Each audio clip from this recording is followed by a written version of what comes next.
എല്ലാവർക്കും നമസ്കാരം, ചാനലിലേക്ക് സ്വാഗതം. ഇന്ന് എന്റെ ഹൃദയത്തോട് അടുത്തുള്ള ഒരു വിഷയം, പ്രശ്നങ്ങൾ എങ്ങനെ പരിഹരിക്കാം, അതുപോലെ അത്ഭുതകരമായ ഉൽപ്പന്നങ്ങൾ എങ്ങനെ നിർമ്മിക്കാം എന്നതിൽ വിപ്ലവം സൃഷ്ടിച്ച ഡിസൈൻ തിങ്കിങ് എന്ന വിഷയത്തിലേക്ക് നാം കടക്കുകയാണ്. നാം ഇത് 5 മിനിറ്റിനുള്ളിൽ വിശദീകരിക്കാൻ പോകുന്നു.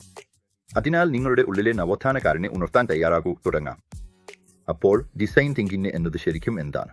ഇത് മനുഷ്യകേന്ദ്രിതമായ ഒരു നവീകരണ സമീപനമാണ്. ഉപയോക്താക്കളെ മനസ്സിലാക്കാനും അവരോടൊപ്പം സഹാനുഭൂതി പുലർത്താനും ശ്രദ്ധ കേന്ദ്രീകരിച്ച് പുതുമയുള്ളതും അവരുടെ ആവശ്യങ്ങളോട് ആഴത്തിൽ ബന്ധപ്പെട്ടതുമായ പരിഹാരങ്ങൾ സൃഷ്ടിക്കാൻ സഹായിക്കുന്നു.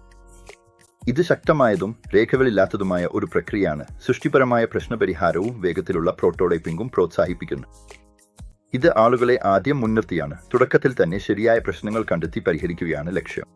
ഡിസൈൻ തിങ്കിങ്ങിനെ 5 പ്രധാന ഘട്ടങ്ങളായി വിഭജിക്കാം. ആദ്യമായി നമുക്ക് എംപതൈസ് എന്ന ഘട്ടമുണ്ട്. ഇവിടെയാണ് ഉപയോക്താക്കളെയും അവരുടെ വെല്ലുവിളികളെയും ആഴത്തിൽ മനസ്സിലാക്കാൻ ഗവേഷണം നടത്തുന്നത്. ലക്ഷ്യം അവരുടേതായ കാഴ്ചപ്പാടിൽ നിന്ന് ലോകത്തെ കാണാനാണ്. അടുത്തത് ഡിഫൈൻ ആണ്. ഇവിടെ നാം കണ്ടെത്തലുകൾ സംയോജിപ്പിച്ച് ഒരു വ്യക്തമായ പ്രശ്നവിവരണം സൃഷ്ടിക്കുന്നു. ഇത് മുഴുവൻ മനുഷ്യകേന്ദ്രിതമായ രീതിയിൽ പ്രശ്നം രൂപപ്പെടുത്തുന്നതിനെക്കുറിച്ചാണ്. അതിനുശേഷം അഡിയേറ്റ് വരുന്നു. ഇതാണ് രസകരമായ ഭാഗം. നാം കഴിയുന്നത്ര സൃഷ്ടിപരമായ പരിഹാരങ്ങൾ ബ്രെയിൻ സ്റ്റോം ചെയ്യുന്നു. ഇവിടെ ഒരു ആശയവും മോശമായതല്ല. അതിനുശേഷം നാം പ്രോട്ടോടൈപ്പ് ഘട്ടത്തിലേക്ക് കടക്കുന്നു. ഇവിടെ നമ്മുടെ ആശയങ്ങൾ യാഥാർത്ഥ്യമാക്കാൻ കുറഞ്ഞ ചെലവിൽ വേഗത്തിൽ പരിഹാരങ്ങളുടെ പതിപ്പുകൾ നിർമ്മിക്കുന്നു.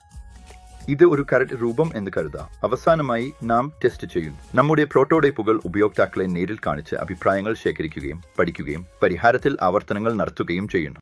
ഈ ഫീഡ്ബാക്ക് ലൂപ്പാണ് ഡിസൈൻ തിങ്കിങ്ങിനെ ഇത്ര ശക്തമാക്കുന്നത്. എന്തുകൊണ്ടാണ് ഈ പ്രക്രിയ ഇത്ര ഫലപ്രദം? കാരണം ഇത് റിസ്ക് കുറയ്ക്കുന്നു. യഥാർത്ഥ ഉപയോക്താക്കളുമായി തുടക്കത്തിൽ തന്നെ ആവർത്തിച്ച് പരീക്ഷിക്കുന്നതിലൂടെ ആരും ആഗ്രഹിക്കാത്ത ഒരു പരിഹാരത്തിൽ വലിയ സമയവും പണവും നിക്ഷേപിക്കുന്നത് ഒഴിവാക്കാം. ഇത് സഹകരണത്തെ പ്രോത്സാഹിപ്പിക്കുന്നു. നിങ്ങളുടെ ടീമിനുള്ളിലെ വേർതിരിവുകൾ തകർക്കുന്നു. മികച്ചത്, ഇത് സ്ഥിരമായി കൂടുതൽ നവീനവും സ്വാധീനമുള്ളതും ഉപയോക്തൃ സൗഹൃദവുമായ ഉൽപ്പന്നങ്ങളും സേവനങ്ങളും സൃഷ്ടിക്കാൻ സഹായിക്കുന്നു. ഇത് ദീർഘകാല നവീകരണത്തിനുള്ള ഒരു റോഡ് മാപ്പാണ്. ശരി, പ്രധാനപ്പെട്ട കാര്യങ്ങൾ ചുരുക്കി നോക്കാം. ഡിസൈൻ തിങ്കിങ് എന്നത് സങ്കീർണമായ പ്രശ്നങ്ങൾ പരിഹരിക്കാൻ മനുഷ്യകേന്ദ്രിതമായ ഒരു പ്രക്രിയയാണെന്ന് ഓർമ്മിക്കുക. ഇതിന്റെ 5 ഘട്ടങ്ങൾ എംപതൈസ്, ഡിഫൈൻ, അഡിയേറ്റ്, പ്രോട്ടോടൈപ്പ്, ടെസ്റ്റ് നവീകരണത്തിനുള്ള ശക്തമായ ഒരു ഫ്രെയിം വർക്കാണ് നൽകുന്നത്. അതിന്റെ അന്തിമ ലക്ഷ്യം നിങ്ങളുടെ ഉപയോക്താക്കൾക്ക് ഇഷ്ടപ്പെടുന്ന അർത്ഥവത്തും മൂല്യമുള്ളതുമായ പരിഹാരങ്ങൾ സൃഷ്ടിക്കലാണ്.